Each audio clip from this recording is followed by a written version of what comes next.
इससे पहले मैंने जो है वीडियो बनाकर आप सभी को बताया था कि बिहार में जो स्वास्थ्य विभाग है उसमें सीएचओ के पदों पे भर्ती निकाली गई है। लगभग जो है 45 पोस्ट रखे गए हैं। इसका जो फॉर्म है स्टेप बाय स्टेप कैसे भरना है इस वीडियो में हमने जो है पूरी जानकारी बताया हुआ है। तो प्लीज़ वीडियो शुरू से अंत तक लेकर जरूर देखिएगा, क्योंकि बहुत सारे अभ्यर्थी क्या कर रहे हैं ना कि जो भी क्वालिफिकेशन का डिटेल्स है वो जो है गलत भर रहे हैं। जो आपको गलती नहीं करना है, ध्यान रखना है कैसे जो है फॉर्म को भरना है, पूरी प्रोसीजर को बताएंगे, प्रिंट करके दिखाएंगे किस तरह से आपको फॉर्म भरने के बाद जो है प्रिंट आउट निकालनी है। पूरी जानकारी हमने दिया हुआ है। वीडियो में आगे बढ़ने से पहले आप सभी से रिक्वेस्ट है कि अभी तक आपने इस वीडियो को लाइक नहीं किए, लाइक कर लीजिए। टेलीग्राम जो व्हाट्सएप चैनल है वहां भी ज्वाइन हो जाइए, क्योंकि जो भी अपडेट होता है वहां भी अपडेट कराई जा रही है। चलिए आज का वीडियो शुरू करते हैं। सबसे पहले क्वालिफिकेशन के रिगार्डिंग हम बात करें तो अगर आपने बीएससी नर्सिंग किया हुआ है और साथ में जो सीजीएस कोर्स होता है जो कि 6 मंथ का होता है इंटीग्रेटेड, अगर आपने बिहार स्टेट नर्सिंग काउंसलिंग या फिर इंडियन नर्सिंग काउंसलिंग से आपने किया हुआ है या फिर किसी भी स्टेट से किया हुआ है तो आप यहाँ पे फॉर्म को भर सकते हैं। नहीं तो आपने पोस्ट बीएससी नर्सिंग किया हुआ है, ठीक है, तो भी यहाँ पे फॉर्म को भर सकते हैं। नहीं तो आपने बीएससी नर्सिंग या फिर पोस्ट बेसिक बीएससी नर्सिंग किया हुआ है और जनरल जो नर्स एंड मिडवाइफरी होता है ये भी आपने किया हुआ है, मतलब तीनों में से कोई एक फुलफिल करके, और जो भी इनका सीजीएस सर्टिफिकेट होता है अगर आपने इग्नू से किया हुआ है, state public health medical university या फिर ministry of health and family welfare government of India से किया हुआ है तो फॉर्म को भर सकते हैं। इसमें जो 3 क्वालिफिकेशन है, तीनों क्वालिफिकेशन को कंप्लीट करके फॉर्म को भर सकते हैं। अगर मान लीजिए आपने बीएससी नर्सिंग नहीं किया हुआ है लेकिन मान लीजिए आपने जीएनएम का कोर्स किया हुआ है, ठीक है, तो इससे भी आप फॉर्म को भर सकते हैं। बाकी आपके पास ये वाला सर्टिफिकेट होनी चाहिए। बाकी इसमें हम क्वालिफिकेशन के रिगार्डिंग आपको जानकारी दे दिए। हालांकि इसके लिए मैंने वीडियो बनाकर बताया था। लगभग जो है 4500 जो है पदों पे भर्ती निकाली गई है। किस कैटेगरी में कितना पोस्ट है आप यहाँ पे देखेंगे। कम्युनिटी हेल्थ ऑफिसर यानी कि सीएचओ के पदों पे भर्ती है, जो कि स्वास्थ्य विभाग के अंतर्गत जो भी हेल्थ एंड वेलनेस सेंटर बनाए गए हैं वहां पे आपको काम करना है, ठीक है। उम्र सीमा की हम बात करें तो इनके द्वारा बताया गया है कि आपका जो है उम्र सीमा कितनी होनी चाहिए। 1/4/2025 को कम से कम आपको उम्र जो है 21 वर्ष होनी चाहिए। अपर एज की हम बात करें तो अगर आप अनक्षित वर्ग के पुरुष हैं या फिर ईडब्ल्यूएस के पुरुष हैं तो 37 वर्ष, पिछड़ा वर्ग पिछड़ा वर्ग के पुरुष महिला और अनक्षित वर्ग या फिर ईडब्ल्यूएस के महिला के लिए 40 वर्ष और एससी एसटी के जो पुरुष महिला है उनके लिए 42 वर्ष उम्र रहेगा तो फॉर्म को भर सकते हैं, ठीक है। बाकी इसमें किस तरह से आपका क्या कुछ होने वाला है, 26/5 तक जो है फॉर्म को भरेंगे, इसकी जानकारी दी गई है। इसमें आपका परीक्षा होगा जो कि सीबीटी होगा और उसी के आधार पे आपको जो यहाँ पे सिलेक्शन दी जाएगी।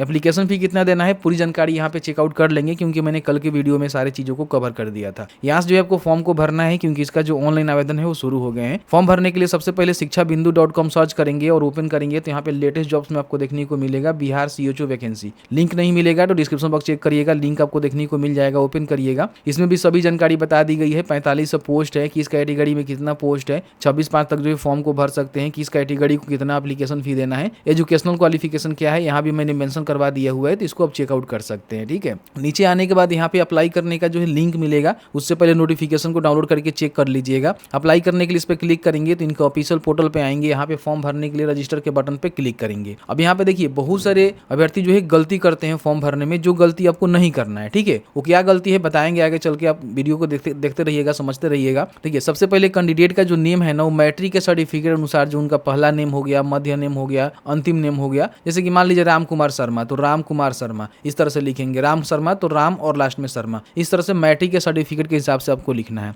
अगर आपने मैट्रिक के बाद कभी भी नाम चेंज किया हुआ है तो यस करेंगे, उसके लिए गैजेट नोटिफिकेशन देना होगा, नहीं किए हैं नो करेंगे। जन्म तिथि यहाँ पे मैट्रिक के सर्टिफिकेट के अनुसार यहाँ पे डालेंगे। जेंडर बताएंगे कि मेल है कि फीमेल है। मोबाइल नंबर यहाँ पे दर्ज करेंगे, उस मोबाइल नंबर को यहाँ पे कंफर्म करेंगे। यहाँ पे एक मेल आईडी आपको देना है और उस मेल आईडी को यहाँ पे कंफर्म करना है। जनरेट ओटीपी के बटन पे क्लिक करेंगे। यहाँ पे आपके मोबाइल नंबर पे और ईमेल आईडी पे ओटीपी सेंड कर दिया गया है। ओटीपी को डालेंगे और दोनों को जो है वैलिडेट यहाँ पे कर लेंगे। ओटीपी वेरीफाई करने के बाद यहाँ पे आपको एग्री करना है, कैप्चा को फिल करना है, रीवेरीफाई के बटन पे क्लिक करना है। आपने जो भी जानकारी फिल आउट किया हुआ है सभी जानकारी यहाँ पे देखने को मिलेगा। सब सही है तो यहाँ पे आपको टिक कर देना है। इसका मतलब ये है कि आपने जांच कर लिया और इसको रीवेरीफाई कर दिया। अब यहाँ पे सबमिट के बटन पे क्लिक करेंगे तो इस तरह से आपका जो रजिस्ट्रेशन है सक्सेसफुल कंप्लीट हो जाता है और आपको जो रजिस्ट्रेशन नंबर यहाँ पे दे दिया जाता है, जिसको आपको नोट डाउन करके रख लेना है। बाकी आपका जो भी रजिस्ट्रेशन नंबर और लॉगिन आईडी पासवर्ड है ना, आपके जो भी मोबाइल नंबर है, ईमेल आईडी है, वहाँ पे सेंड कर दिया जाता है। क्लोज के बटन पे क्लिक करेंगे। यहाँ पे फॉर्म भरने के लिए गो टू एप्लीकेशन फॉर्म के बटन पे क्लिक करेंगे।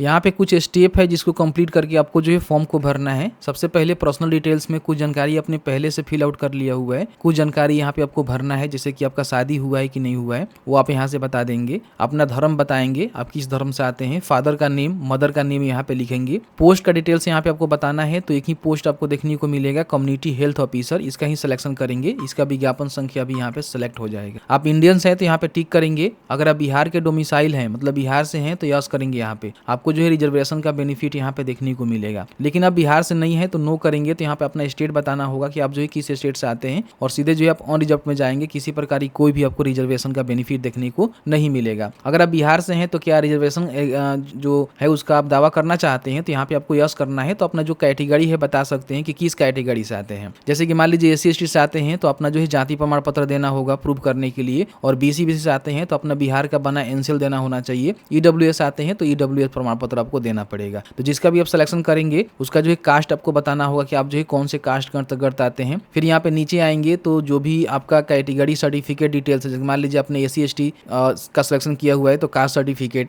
BC BC का सिलेक्शन किया हुआ है तो NCL सर्टिफिकेट जो कि बिहार से बना होना चाहिए। अगर आपने EWS का सिलेक्शन किया हुआ है तो EWS सर्टिफिकेट। तो यहाँ पे पूछ रहा है कि आपके पास नवीनतम NCL प्रमाण पत्र 1 वर्ष से अधिक पुराना नहीं होनी चाहिए, मतलब कि 1 वर्ष से अधिक पुराना नहीं, 1 वर्ष के अंदर का ही होनी चाहिए। तो वो आपके पास है तो यहाँ पे यस करना है, तभी आपको यहाँ पे बेनिफिट मिलेगा। फिर यहाँ पे सर्टिफिकेट इशू अथॉरिटी का नाम बताएंगे कि आपका जो सर्टिफिकेट है NCL प्रमाण पत्र कहाँ से इशू हुआ है। तो फर्स्ट में आप सभी जानते ही हैं कि रेवेन्यू ऑफिसर से होता है, RO से होता है, तो RO यहाँ पे लिखेंगे। अगर आपने उससे ऊपर SDM जो भी होते हैं या फिर DM लेवल का बनाया होगा तो वही बता सकते हैं। इशू डेट आप बताएंगे कि कब आपका सर्टिफिकेट इशू हुआ है, और फिर यहाँ पे उसका जो सीरियल नंबर है ना सर्टिफिकेट का जो कि आपको देखने को मिलेगा उसको यहाँ पे डालनी होगी। अगर आप यहाँ पे नो करेंगे तो आपको जो रिजर्वेशन का बेनिफिट यहाँ पे देखने को नहीं मिलेगा। इन बातों को ध्यान रखेंगे। फिर यहाँ पे डोमिसाइल सर्टिफिकेट डिटेल्स आपको देना होता है, क्योंकि अब बिहार के निवासी आपने सेलेक्ट किया हुआ है तो बिहार से बना जो निवास है ना वो आपको देना होगा। तो आपका जो निवास है वो कौन इशू किया हुआ है, RO या फिर SDO या फिर DM। तो जहाँ से भी आपने बनवाया हुआ है उसका नाम लिखेंगे और उसका इशू डेट और सर्टिफिकेट नंबर का जो सीरियल नंबर है यहाँ पे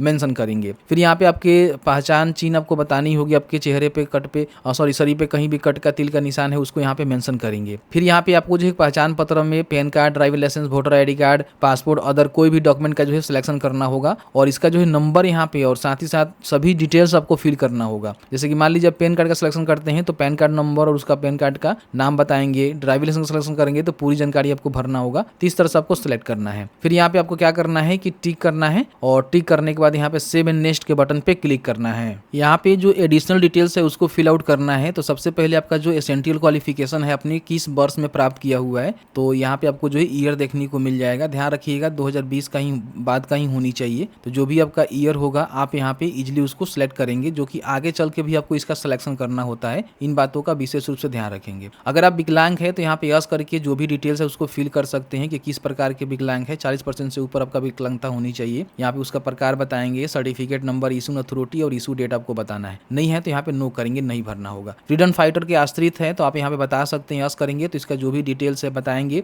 किस तरह के आपका जो है रिलेशनशिप है, और बाकी यहाँ पे सर्टिफिकेट नंबर, इशू अथॉरिटी और इशू डेट आपको बताना है। नहीं है तो नो करेंगे। अगर मान लीजिए क्या बिहार राज्य के स्वास्थ्य विभाग के विभागीय कर्मचारी के रूप में आयु में छूट का दावा करते हैं, अगर आप करते हैं तो यहाँ पे यस करेंगे तो उसका जानकारी आपको देना होगा, अनुभव वाला डिटेल्स यहाँ पे भरना होगा। नहीं तो यहाँ पे सीधे नो करेंगे, सेव एंड नेक्स्ट के बटन पे क्लिक करेंगे। यहाँ पे आपको जो है कम्युनिकेशंस डिटेल्स आपको भरना है, जिसमें अपना स्थायी पता लिखेंगे। यहाँ पे एड्रेस लाइन 1 2, यहाँ पे राज्य का सिलेक्शन करेंगे और डिस्ट्रिक्ट का सिलेक्शन करने के बाद प्रखंड का सिलेक्शन करके पिन कोड यहाँ पे लिखेंगे। अगर आपका स्थायी पता और वर्तमान पता दोनों सेम है तो यस कर देंगे, तो दोनों सेम हो जाएगा। अलग अलग है तो अलग अलग फिल आउट करेंगे, सेव एंड नेक्स्ट के बटन पे क्लिक करेंगे। अब यहाँ पे क्वालिफिकेशन का डिटेल्स आपको फिल आउट करना है, जिसमें सबसे पहले 10वीं का डिटेल्स आपको फिल करना है। 10वीं अपने कौन से बोर्ड से पास किया हुआ है, बोर्ड का नेम लिखेंगे, स्कूल का नाम यहाँ पे लिखेंगे, उसका जो सर्टिफिकेट नंबर है उसका नंबर यहाँ पे मेंशन करना है। बाकी यहाँ पे अंकों का जो परसेंट है बताएंगे कि आपका जो है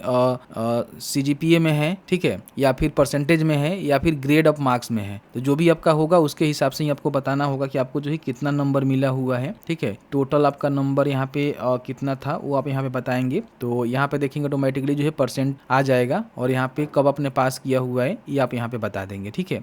फिर यहाँ पे इंटरमीडिएट का डिटेल्स आपको भरना है कि कौन से बोर्ड, कौन से स्कूल संस्थान से आपने पास किया हुआ है। विषय आपका क्या है, साइंस ही होनी चाहिए। देखिए यहाँ पे साइंस ही दे रहा है। बाकी यहाँ पे परसेंटेज आपको बताना होगा, तो इसमें देख लीजिएगा परसेंटेज है तो परसेंटेज का सिलेक्शन करके जो भी आपने नंबर प्राप्त किया हुआ है डालेंगे। टोटल नंबर आपका कितना है वो बताएंगे, परसेंटेज यहाँ पे आ जाएगा। कब आपने पास किया हुआ है इसकी जानकारी आप यहाँ पे बताएंगे, ठीक है। और उसके बाद यहाँ पे इसका जो सर्टिफिकेट नंबर है वो आपको यहाँ पे मेंशन करना है। एसेंशियल क्वालिफिकेशन में देखेंगे तो आपको जो है 3 यहाँ पे क्वालिफिकेशन देखने को मिलेगा। अगर आपने BSc नर्सिंग किया हुआ है तो इसका सिलेक्शन करेंगे। फिर यहाँ पे देखिए पूछ रहा है कि आपने 4th ईयर BSc नर्सिंग किया हुआ है जो कि 19-20 1 वार्ड होनी चाहिए, ठीक है। कि आपने वर्ष 2019-20 या उसके बाद बीएससी नर्सिंग 4th ईयर की पढ़ाई की है और पाठ्यक्रम सफलतापूर्वक उत्तीर्ण कर लिया हुआ है, नहीं तो फिर आपके पास ये वाला सर्टिफिकेट आपको देना पड़ेगा। ठीक है, ये वाला सर्टिफिकेट आपको देना पड़ जाएगा। ठीक है, ध्यान रखिएगा। तो इसको आप देख लीजिएगा। फिर यहाँ पे मान लीजिए अगर आपने post BSc basic BSc nursing किया हुआ है तो इसका सिलेक्शन कर सकते हैं। अगर आपने general nurse and midwifery GNM किया हुआ है तो इसका सिलेक्शन कर सकते हैं। हालांकि ये वाला सर्टिफिकेट जो है सबको देना है, सीसीएच वाला, ध्यान रखिएगा। तो इसमें आपको यस करके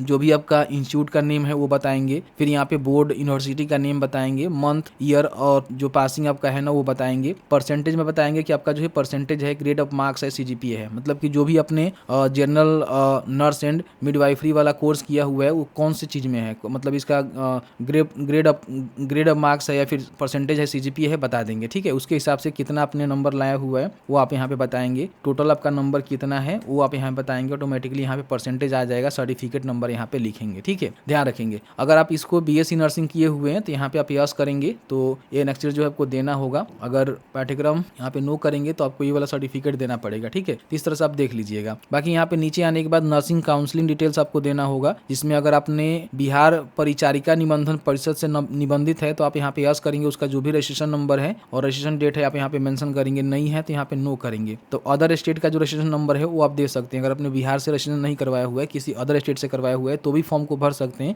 लेकिन इसके लिए आपको एक एफिडेविट देना होगा 100 रुपये का स्टाम्प बनाकर, जो कि मैंने आपको बताया, नोटिफिकेशन में मेंशन किया गया है। प्रीवियस वीडियो को देखिएगा तो समझ में आएगा। ठीक है, और उसका जो रजिस्ट्रेशन डेट है यहाँ पे बताकर फॉर्म को भर सकते हैं, लेकिन बिहार से अपने किए हुआ है तो यस करके बिहार वाला डाल सकते हैं। ठीक है, कोई भी दिक्कत नहीं है। उसके बाद यहाँ पे सेव एंड नेक्स्ट के बटन पे क्लिक करेंगे। अब यहाँ पे आपको जो है डॉक्यूमेंट अपलोड करना है, जिसमें हाल का जो आपका पासपोर्ट साइज फोटोग्राफ है ना उसको स्कैन करके यहाँ पे अपलोड करना है। साइज आप यहाँ पे देखेंगे तो बताया गया है कि 80 से लेकर जो है 200 KB के बीच में होनी चाहिए। 200 DPI 3.5 cm इंटू 4.5 cm में रहेगा तो आप इसको अपलोड कर सकते हैं। चूज फाइल के बटन पर क्लिक करके अपलोड कर लीजिएगा। ठीक है, फिर यहाँ पे आपको जो है सिग्नेचर आपको अपलोड करना है। इसका भी साइज आप यहाँ पे क्लिक करके देख सकते हैं कि 50 से लेकर जो 80 KB के बीच में होनी चाहिए। JPG फॉर्मेट में अपलोड कर सकते हैं। 10वीं का जो है प्रमाण पत्र अपलोड करना है और 10वीं का यहाँ पे जो मार्कशीट है ना वो अपलोड करना है। दोनों अलग अलग सर्टिफिकेट होता है, ध्यान रखिएगा। 2 MB से कम इसका फाइल साइज होनी चाहिए। PDF में अपलोड करेंगे, इन बातों को ध्यान रखेंगे। 12वीं का जो है प्रमाण पत्र और 12वीं का जो मार्कशीट है दोनों अलग अलग अपलोड करना है, साइज वही रहेगा। आपने बीएससी नर्सिंग या फिर जो भी किया हुआ है उसका जो भी प्रमाण पत्र है उसको अपलोड करेंगे और उसका मार्कशीट भी आपको देना है। अगर आपने बीएससी नर्सिंग किया हुआ है, पोस्ट बेसिक बीएससी नर्सिंग किया हुआ है या फिर आपने जीएनएम का कोर्स किया हुआ है तो उसका प्रमाण पत्र यहाँ पे आपको अपलोड करना है। अपने राज्य का जो डोमिसाइल प्रमाण पत्र है यानी कि जो भी आपका निवास है उसको यहाँ पे अपलोड करना है। जिस भी कैटेगरी से आप फॉर्म को भर रहे हैं, जैसे कि SC ST तो अपना जाति अपलोड करिएगा, BC BC तो एनसीएल अपलोड करिएगा, EWS है तो EWS प्रमाण पत्र यहाँ पे अपलोड करना है। बाकी यहाँ पे देखिए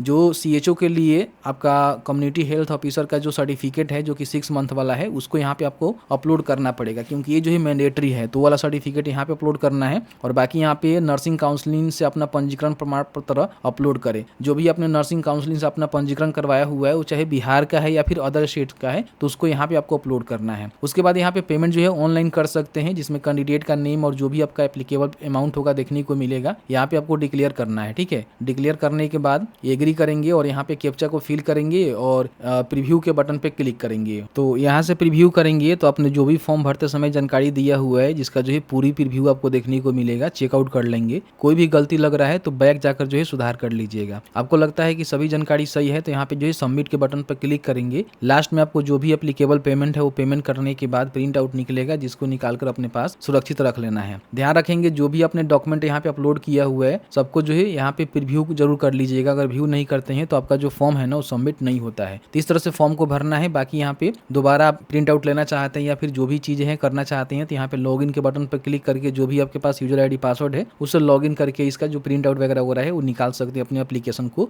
बड़ी आसानी से चेकआउट कर सकते हैं। बाकी इसमें हम सिलेक्शन प्रोसीजर की बात करें तो इसमें आपका क्या होगा कि सबसे पहले जो है CBT एग्जाम होगा, फिर आपका DB होगा यानी कि डॉक्यूमेंट वेरिफिकेशन होगा, उसके बाद आपका जो है फाइनल मेरिट लिस्ट आएगा जिसके आधार पर भर्ती करा दी जाएगी। भर्ती जो है पूरी तरह से सबींदा आधार होने वाली है, किसी प्रकार की कोई सरकारी नौकरी नहीं रहने वाली है। इन बातों को विशेष रूप से ध्यान रखेंगे। जैसे कि आपने देखा है कि मैंने आपको पूरी जानकारी बताया कि किस तरह से स्टेप बाय स्टेप आपको फॉर्म को भरना है। फॉर्म भरते समय कहीं भी किसी प्रकार की कोई आपको परेशानी हो रही है, कुछ समस्या हो रहा है कि मुझे नहीं समझ में आ रहा है, तो आप हमें कमेंट्स कर सकते हैं। कमेंट में ही रिप्लाई करने की कोशिश करेंगे या फिर अलग से वीडियो लाने की कोशिश करेंगे। तो बस आज की इस वीडियो में इतना ही। वीडियो थोड़ा सा अच्छा लगा है तो प्लीज वीडियो को लाइक जरूर करेंगे। चलिए मिलते हैं एक नए वीडियो में एक नए टॉपिक के साथ। तब तक के लिए वीडियो देखने के लिए आपका बहुत बहुत धन्यवाद।